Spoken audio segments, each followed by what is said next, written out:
Hi everyone, it's Mindy from MommyMouseClubhouse.com, and today I'm going to be showing you how to make this delicious Mexican corn chowder. It's great for a winter dinner party or a cozy meal on a cold day. The best part is that it's easy to make, so it's perfect for a busy weeknight. Let's get started.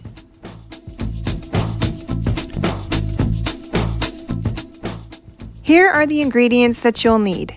2 pounds of chicken breast cut into small pieces, 3 tablespoons of butter, 1 chopped onion, 2 teaspoons of minced garlic, 1 cup of water, 2 teaspoons of chicken bouillon granules, 1 teaspoon of cumin, 2 cups of half and half, 2 cups of shredded pepper jack cheese, 2 cans of cream-style corn, 1 can of corn kernels, 1 can of green chilies, 1 teaspoon of hot sauce, and 1 diced tomato.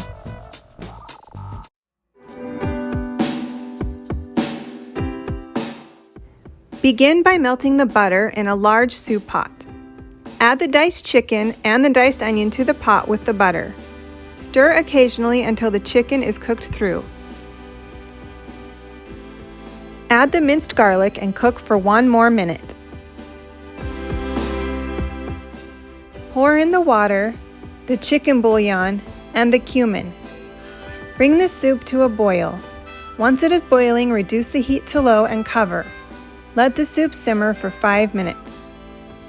Now add the half and half, shredded pepper jack cheese, cream-style corn, corn kernels, green chilies, and hot sauce. Stir this mixture together until it is heated through and the cheese is melted.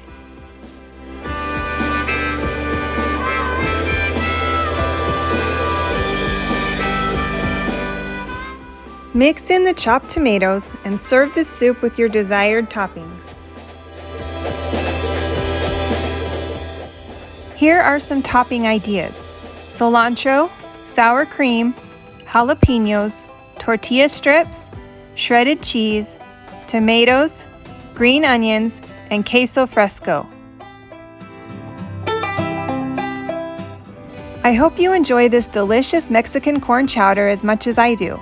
The full recipe is listed in the description below, as well as a link to the printable recipe on MommyMouseClubhouse.com, where you will also find the instructions to make this soup in an Instant Pot or a slow cooker. Please make sure to subscribe if you haven't already, and I'll see you next time.